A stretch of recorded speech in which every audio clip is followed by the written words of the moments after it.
చూస్ country delight live better. ఇప్పుడే country delight app ని download చేసుకోండి. నమస్తే, నేను Keshav. Welcome to Suman TV. కుంభవృష్టి ఆపలేదు, ఎలాంటి ఆపశకునాలు ఆపజయాలు ఏవి కూడా అడ్డుకోలేవంటూ పవర్ స్టార్ పవన్ కళ్యాణ్ మరోసారి గర్జించారు భారీ వర్షంలో. OG cinema pre release event హైలైట్స్లో ఇలాంటి మచ్చు తునకలు చాలా ఉన్నాయి. ఫైనల్గా ఈ ఓజీ ప్రీ రిలీజ్ ఎలాంటి మెసేజ్ ఇచ్చింది, దానికి తగ్గట్టుగా ట్రైలర్ రిలీజ్ అయింది, అది ఎలాంటి బజ్ క్రియేట్ చేస్తుంది, దీన్ని విశ్లేషించే ప్రయత్నం చేద్దాం. మనతో పాటు సీనియర్ జర్నలిస్ట్ అలానే ఫిలిం క్రిటిక్ ప్రభు గారు నమస్తే. నమస్తే. ఓజీ ఓజీ ఓజీ ఎక్కడికి వెళ్ళినా అదే మ్యానియా నడిచింది. ఫైనల్గా ప్రీ రిలీజ్ ఈవెంట్ జోరు వర్షంలో ట్రైలర్ రిలీజ్ అయిపోయింది. సో ఏంటి ఈవెంట్ హైలైట్స్ ఏంటి? కుంభవృష్టిలో పవన్ కళ్యాణ్ గారు కొన్ని డైలాగ్స్ కూడా చెప్పారు, వాటి గురించి కూడా క్లారిటీ ఇవ్వాలి మీరు. ఓవరాల్గా ఈవెంట్ ఎలా జరిగింది? Okay, OG OG OG crazy crazy crazy అన్నట్టుగా ఈ మధ్య కాలంలో ఎంత బజ్ క్రియేట్ అయినటువంటి సినిమా ఇంకోటి లేదు. Most awaited film, most expected film. దానికి తగిన స్థాయిలోనే యాక్చువల్గా నిన్న అక్కడ లాల్ బహదూర్ స్టేడియంలో పబ్లిక్ మీటింగ్, ఈ వర్షాలు ఇలా పడుతున్న టైంలో పబ్లిక్ మీటింగ్ పెట్టారు. అసలు వీళ్ళకి ఏమన్నా అయితేందో, అసలు దీనికి ఆల్టర్నేటివ్ కూడా ఆలోచించారు అక్కడ. కాకపోతే ఇక్కడికి శిల్పకళా వేదిక షిఫ్ట్ అయ్యేలాగా. కానీ ఆల్రెడీ 7 దాకా కూడా ఏమో అసలు ఆ సూచనలు లేవు, మబ్బులు పెట్టేది లేదు, అమ్మాయి ఇంకేం లేదులే పర్వాలేదు కదా అనుకున్నారు. పబ్లిక్ కూడా విపరీతంగా వచ్చేసారు. ఈ మధ్య కాలంలో Lal Bahadur stadium gallery full అవటం అనేటువంటిది మామూలు విషయం కాదు. అలాంటి వాతావరణంలో అయినా సరే ఎప్పుడైతే సభ స్టార్ట్ అవ్వబోతుందో అందుకుంది కుంభవృష్టి. ఇక అయిపోయింది, కంపు కంపు కంపు కంపు అయిపోద్ది అనుకుంటే ఎవ్వరూ ఎక్కడికి కదలలేదు. శుభ్రంగా వర్షాల్లో తడిసిన కరెంటు స్తంభాల్లాగా అలా నిలబడ్డారు, పోల్స్ లాగా నిలబడ్డారు తప్ప ఎవరు వెళ్ళలేదు. That is the craze of the film, that is the craze of Pawan Kalyan. అదే అనిపించింది రాత్రి నిజంగా చూసిన తర్వాత. గతంలో ఒకసారి కూడా మన చిరంజీవి గారి సినిమాకి కూడా అనంతపురంలో జరిగినప్పుడు వాళ్ళు తెరవేరాయి దానికి ఎలాంటి క్రేజ్ ఉందో, ఎలా నిలబడిపోయారో జనం, అట్లాగే ఈ రోజున ఈ సినిమా కూడాను అలా నిలబడిపోయి సినిమా మొత్తం ఫంక్షన్ ఆద్యంతం చూడటం జరిగింది. కాకపోతే కొన్ని ఈవెంట్స్ అన్ని కుదించేసుకున్నాను. ఆ పరిస్థితుల్లో ఎవరు మాట్లాడినా సరే, ఎవరు వెయిట్ చేసినా పవన్ కళ్యాణ్ మ్యూజిక్ షో కూడా తగ్గించేశారు. పవన్ కళ్యాణ్ స్పీచ్ కోసం వెయిట్ చేయటం అనేటువంటిది. So that is the craze of the film. So Pawan Kalyan గారి స్పీచ్ ఏంటి హైలైట్స్? చాలా చాలా చమక్కులు చణుకులు చాలా విషయాలు ఉన్నాయి అందులో. ఆయన ఏదో చెప్పారు, పైన ఎక్కడ ఉన్నా కానీ కిందకి దింపేస్తానంటే చెప్పారు కదా డైలాగ్. ఏంటి డైలాగులు చాలా ఉన్నాయి. మోరాల్స్ తన గెటప్, సినిమాలో ఆయన ఎంట్రీ, స్టేజ్ పైకి వచ్చిన విధానం, ఎంట్రీ కానీ వచ్చిన గెటప్ కానీ. ఇప్పుడు సాధారణంగా అసలు తను పొలిటికల్ మీటింగ్లో చాలా చోట్ల చూస్తుంటాం, ఎంత పెద్ద మీటింగ్ జరిగినా సరే సింపుల్గా ఒక ఫైజ్మాలాలు చేసుకుని కూర్చుంటారు తప్పితే గెటప్ విషయంలో ఏమాత్రం కేర్ తీసుకోవటం కానీ ఏదో ఒక ప్రజెంటేషన్లో ఇప్పుడు తను రావట్లేదు ఈ మధ్య కాలంలో. తను ఒక ప్రజెంటెడ్ గెటప్లో మంచి ఆ సినిమాకి సంబంధించిన గెటప్లో చూడాలి, బయట ఆన్ స్క్రీన్ స్క్రీన్. నాకేమనిపించింది అంటే ఆయన పొలిటికల్ ఇమేజ్ లోనే అందరికి కనిపించాలని డిసైడ్ అయిపోయారు ఏ ఈవెంట్ కి వచ్చినా. బట్ ఇక్కడ మాత్రం బ్లాక్ డ్రెస్, కత్తి పట్టుకొని రావడం. అదే అదే అదే అదే ఎందుకు చెప్తున్నాను, ప్రజెంట్ తను ప్రజెంట్ చేసుకోవాలన్నట్టు తెర మీద ప్రజెంటేషన్ తప్పితే విడిగా తను ప్రజెంట్ చేసుకోవాలి, స్టైలిష్గా రావాలి, స్టైలిష్గా కనిపించాలి అనే యాంగిలే ఉండదు తనకి. అలాంటిది ఈ సినిమాకి గెటప్లో, ఒరిజినల్ గెటప్లో, ఆ సినిమా గెటప్లో వచ్చి కత్తి పట్టుకొని రావటం అనేటువంటిది ఆ సినిమాకున్న క్రేజు. దీనికి సుజిత్ ఇచ్చినటువంటి రిక్వైర్మెంట్, మాకు మీరు ఇలా కావాలి, ఈ సినిమాకి హైప్ రావాలి, ఈ సినిమాకి సంబంధించినటువంటి ఆ గెటప్ బాగా పాపులర్ అవ్వాలి అంటే మీరు రావాలని పట్టుబడటంతో తన అభిప్రాయాన్ని కానీ తన ఇదిని కానీ మార్చుకొని ఆ జోష్ని నింపటం కోసం, ఆడియన్స్లో అభిమానుల్లో ఆ జోష్ నింపటం కోసం ఆ గెటప్లో రావడం జరిగింది. ఆ గెటప్లో రావడం it self is the super hit function. అంత గ్రాండ్ సక్సెస్ అయిందంటానికి అది కూడా వన్ ఆఫ్ ద రీజన్. కత్తి పట్టుకొని రావడం, తనే అంటాం మళ్ళీ ఒక డిప్యూటీ సీఎం అయ్యుంటే నేను కత్తి పట్టుకొని రావచ్చా అనేటువంటిది తనకు తానే వేసుకొని నిజంగా గెటప్ని హైలైట్ చేయడం కోసం తప్పితే అతనికి వేరే ఈ షోపు టప్పుల మీద ఎప్పుడు కూడాను క్రేజ్ లేదు. సో అందులో ఇంకో డైలాగ్ చెప్పారు ఆయన, ఆకాశంలో ఉంది నాకు తిరుగు లేదు అనుకునే వాళ్ళని కూడా నేను నేల మీదకి దింపేస్తాను అంట. స్పీచ్ లో ఆ కత్తి గురించి చెప్తా, కటానా గురించి చెప్తా ఆయన ఓ డైలాగ్ చెప్పారు. అదేంటో నాకు పొలిటికల్ డైలాగ్ లాగా అనిపించింది. అంటే ఏపీలో పొలిటికల్ ఈ గా మధ్య డైలాగుల్లో కొంతమంది దాన్ని అట్రిబ్యూట్ చేసుకునే అవకాశం ఉంది. ఎందుకు సోషల్ మీడియా అంతా ఇప్పుడు అదే చెప్తుంది. Social media లో ఎవరిని అంతా ఉద్దేశించి అదే అన్నారు జరుగుతుంది. మీరు అని చెప్పని ఆ? ఎవరిని ఉద్దేశించి ఈ మాట అన్నారు అనేది వైరల్ చేస్తున్నారు. అవును, ఎవరిని ఉద్దేశించారనేటువంటిది కూడా అర్థమవుతుంది క్లియర్ గా. తను వైసీపీ పార్టీ అధ్యక్షుడు మాజీ ముఖ్యమంత్రి జగన్మోహన్ రెడ్డి గురించి అన్నాడనేటువంటిది తను అలా ఉద్దేశంతో అన్నా అనకపోయినా కరెక్ట్గా సిచ్యువేషన్ అనేటువంటి దానికి సెటప్ అవుతుంది. ఎందుకంటే ఆ రోజుల్లో వైసీపీ ఎన్నికలకు ముందు జరిగిన ప్రచారంలో పవన్ కళ్యాణ్ అంటే ఏంటి చూపిస్తా, నా అధపాత్రానికి తొక్కకపోతే నా పేరే పవన్ కళ్యాణ్ కాదు, నా పార్టీ జనసేన పార్టీ కాదు అని విసిరిన ఛాలెంజ్ ఈ డైలాగ్కి రెండింటికి కరెక్ట్గా లింక్ కుదురుతుంది. కాబట్టి అది అతను ఉద్దేశపూర్వకంగా అన్నాడా లేదా తెలియదు, కానీ సినిమా కథలో ఆ డిమాండ్ బట్టి అన్నాడా లేదా తెలియదు, కానీ ఇది మాత్రం it is directly attributing to that particular situation. So Pawan Kalyan గారు మాట్లాడేటప్పుడు కూడా ప్రొడ్యూసర్ దగ్గర నుంచి హీరోయిన్, విలన్, ముఖ్యంగా విలన్, ప్రతి ఆర్టిస్ట్ గురించి మాట్లాడారు స్పెషల్. అవునవును, అంత కేర్ తీసుకోవడం, ప్లస్ సుజిత్ ని స్పెషల్ గా ఇంట్రడ్యూస్ చేశారు. ఆయన అసలు సినిమా అతందే అని చెప్పి అన్నారు.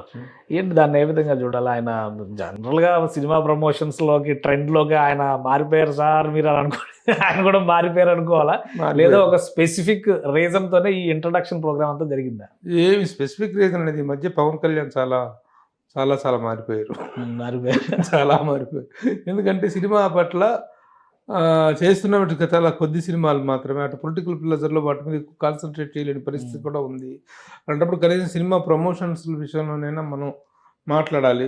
ఎందుకంటే ప్రతి ఒక్కరు కూడా పవన్ కళ్యాణ్ తన గురించి ప్రస్తావిస్తే భలే అన్నాడు, మ్యూజిక్ భలే చేశాడు తమన్ అని అంటేనో, లేకపోతే సుజిత్ భలే డైరెక్షన్ చేశాడంటానో, లేదా ఒక టెక్నీషియన్ గురించో, కెమెరామెన్ గురించో, ఒక మ్యూజిక్ డైరెక్టర్ గురించో, ఒక ఎడిటర్ గురించో మాట్లాడి తను ప్రస్తావిస్తే వాళ్ళు పొంగిపోతారు, వాళ్ళ పేరు పాపులర్ అవుతుంది.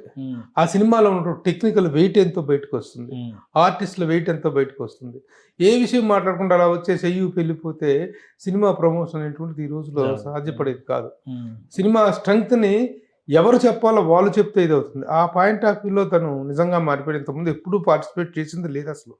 ఈ ప్రీ రిలీజ్ ఈవెంట్స్లో ఉన్నట్టుగా చాలా తక్కువ తను మాట్లాడిన పబ్లిసిటీ పాయింట్ ఆఫ్ వ్యూలో.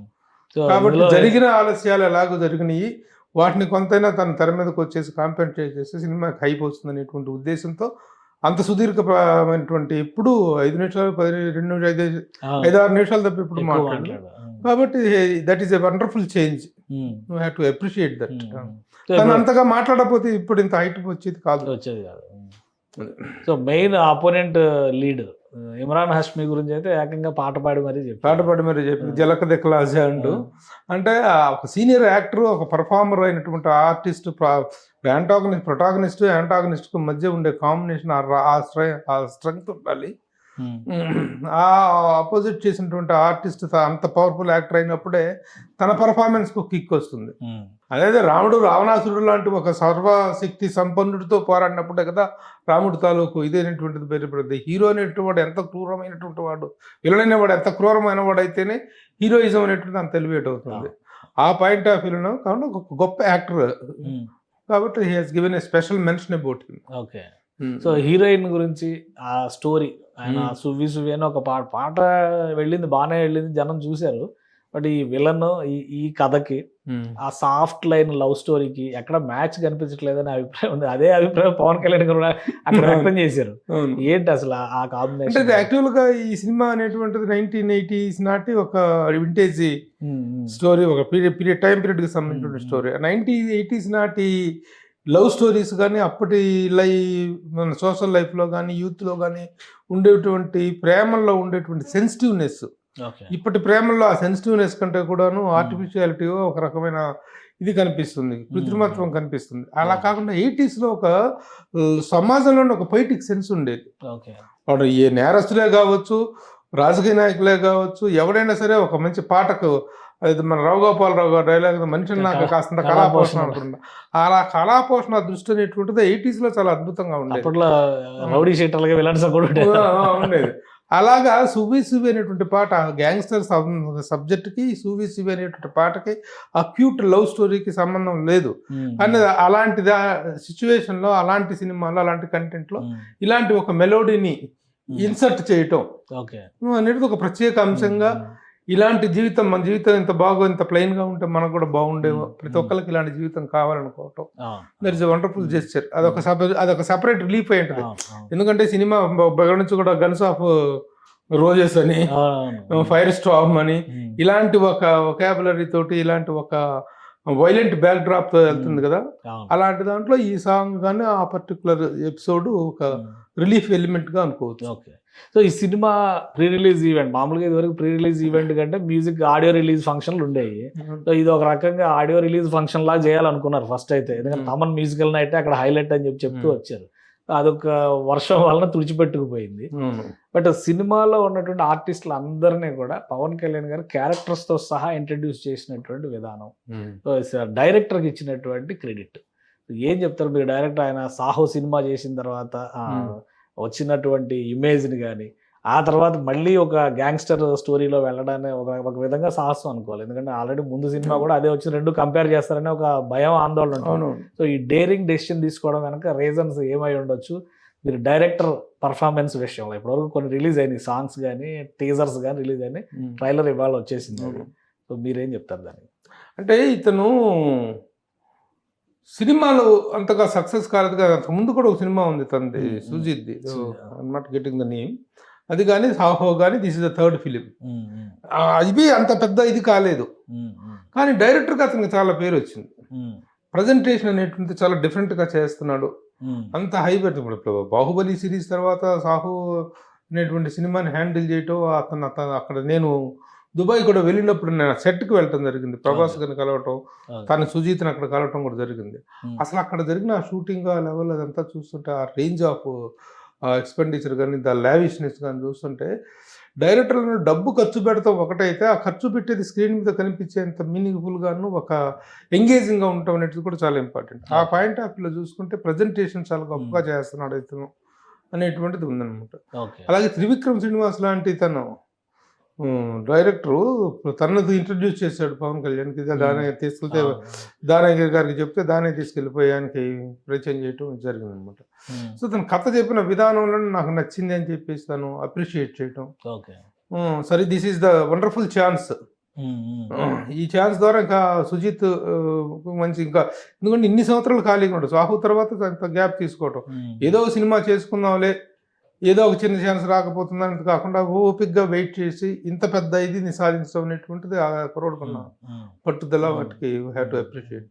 సో మీ దృష్టిలో ఇప్పుడు ట్రైలర్ రిలీజ్ అయిపోయింది, సినిమా ట్రైలర్ రిలీజ్ అయింది, మీరు ఏమి అనలైజ్ చేస్తారు? మీ ఒపీనియన్ ఎలా చెప్తారు ట్రైలర్ విషయంలో? ఎప్పటివరకు గతంలో వచ్చిన టీజర్ విషయంలో పాటలు రిలీజ్ అయిపోయినాయి, ఆల్మోస్ట్ సినిమాకి సంబంధించి మేజర్ పోర్షన్ ప్రజల ముందరకు వచ్చేసినట్టే, హాఫ్ అన్ అవర్ స్టోరీ వరకు వచ్చేసినట్టే, almost 20 to half an hour 30 minutes వరకు స్టోరీ వచ్చేసినట్టే. ఎలా ఉంది ఓవరాల్గా మేకింగ్ కానీ, పర్ఫార్మెన్స్ కానీ, పవన్ కళ్యాణ్ అపీరెన్స్ కానీ? ఓవరాల్ కంటే ఇప్పుడు ఏదైనా seeing is believing, until and unless we see the full film. ప్రతి సినిమా కూడా ట్రైలర్ దశలో, టీజర్ దశలో, సాంగ్స్ దశలో, పబ్లిసిటీ దశలో అద్భుతంగానే ఉంటుంది, అద్భుతంగానే ప్రజెంట్ చేస్తారు ఉన్నటువంటి దీన్ని మనం. కానీ తీరా ఎక్స్పెక్టేషన్స్ క్రియేట్ చేస్తారు, అది బాగా మ్యాచ్ అయింది, అందులో డౌటే లేదు. అట్లా పవన్ కళ్యాణ్ సినిమా క్రేజ్ రావటం అనేటువంటిది అసలు ఇట్స్ నో వండర్.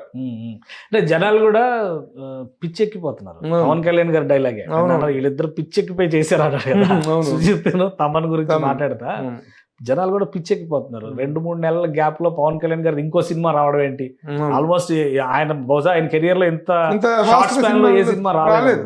సో మీరేం చెప్తారు దాన్ని?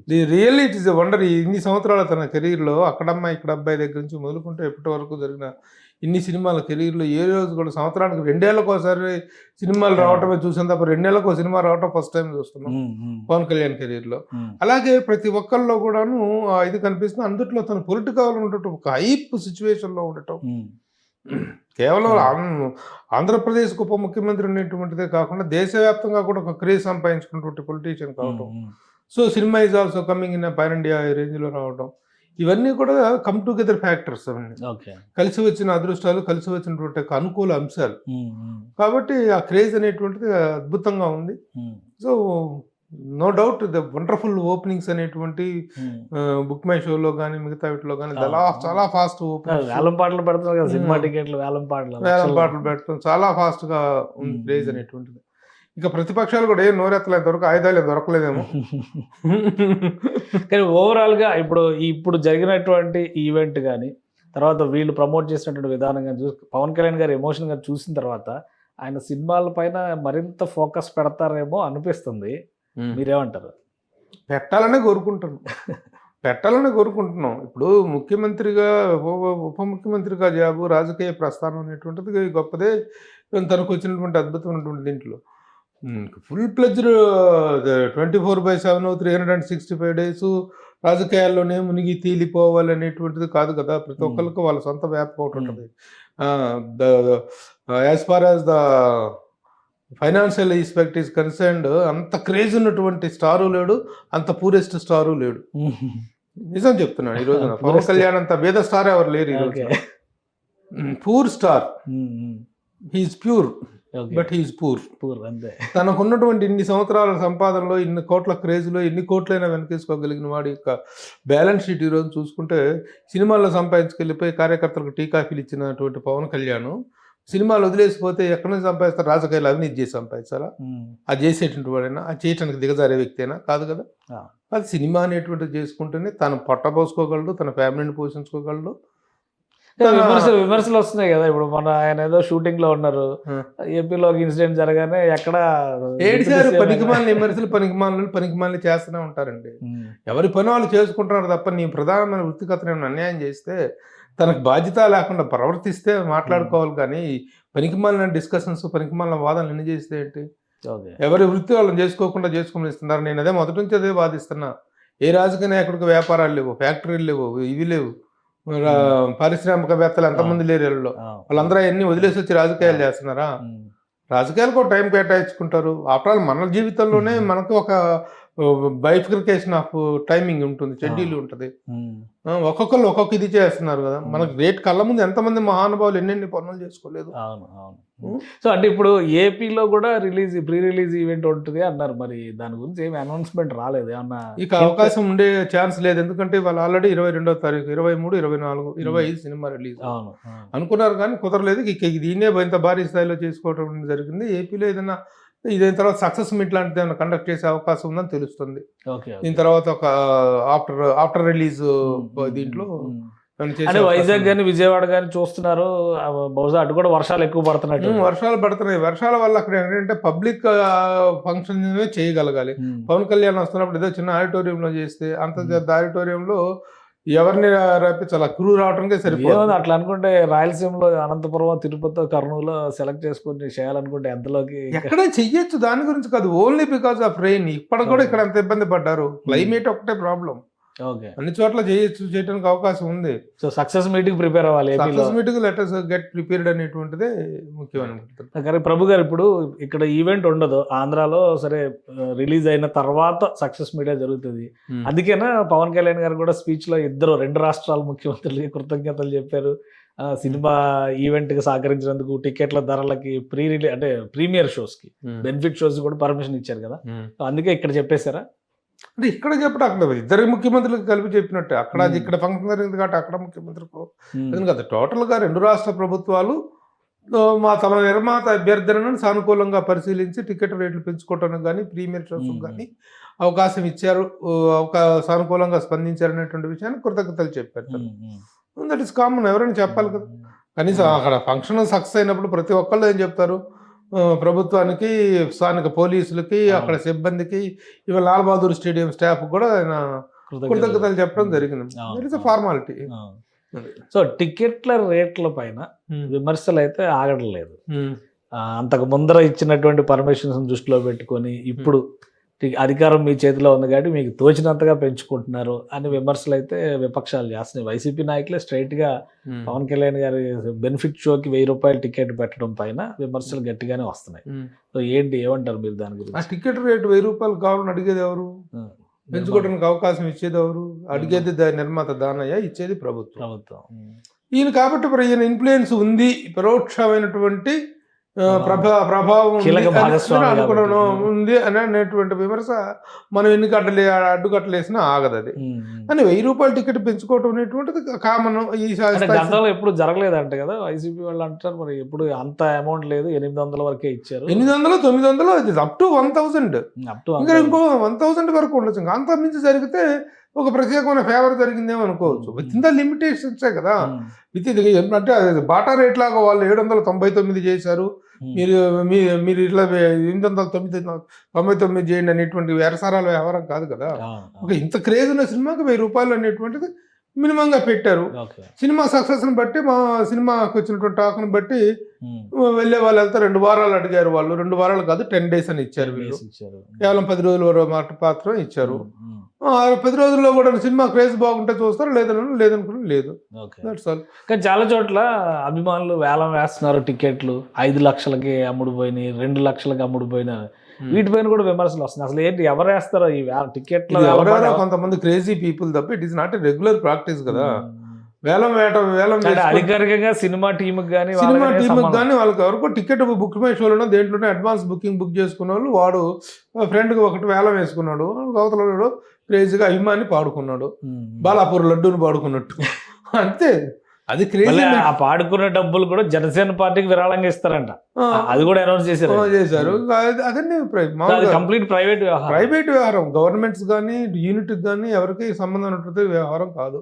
ఎవరికి టికెట్ దొరికితే వాడు వేలం వేసుకుంటున్నాడు, మీకు కూడా దొరికితే మీరు చక్కగా వేలం వేయండి, మంచి రేటు పలుకుతుంది OG ticket. Right, thank you Prabhu గారు విశ్లేషణ అందించినందుకు. ఇది ఓజీ సినిమాకి సంబంధించి ఫీవర్ స్టార్ట్ అయిపోయింది. అయితే ఆంధ్రప్రదేశ్లో ప్రీ రిలీజ్ ఈవెంట్కి సంబంధించి క్లారిటీ ఇంకా లేదు, కాబట్టి సక్సెస్ మీట్కి ప్రిపేర్ అవ్వాల్సిందే అని చెప్పని ప్రభు గారు చెప్తున్నారు. ఇక ఓవరాల్గా హైదరాబాద్లో జరిగిన ఈవెంట్ ఒక హైప్ క్రియేట్ చేసింది. జాతీయ స్థాయిలోనే కాదు, అంతర్జాతీయ స్థాయిలో ఈ సినిమాకి పెద్ద ఫాలోయింగ్ ఏర్పడిందని చెప్పని ప్రభు గారు అంటున్నారు. ఇక రాజకీయంగా చేస్తున్న విమర్శలు పట్టించుకోవద్దు, సినిమాని సినిమాగానే చూడాలి. పవన్ కళ్యాణ్ ఇక నుంచి ఫుల్ టైమ్ స్టార్గా ఉంటే కనుక సినిమాలు మరిన్ని రావడానికి అవకాశం ఉంటుంది. చాలా తక్కువ స్పాన్లో ఆయన 2వ సినిమా రిలీజ్ చేస్తున్నారు. టోటల్ కెరీర్లోనే ఇది ఒక అద్భుతమైన సందర్భంగా విశ్లేషించవచ్చని ప్రభు గారు చెప్తున్నారు. ఇది special discussion. Keep watching. Suman టీవీలో మీ పర్సనల్ అండ్ బిజినెస్ ప్రమోషన్స్ కోసం కింది నెంబర్కి కాంటాక్ట్ చేయండి.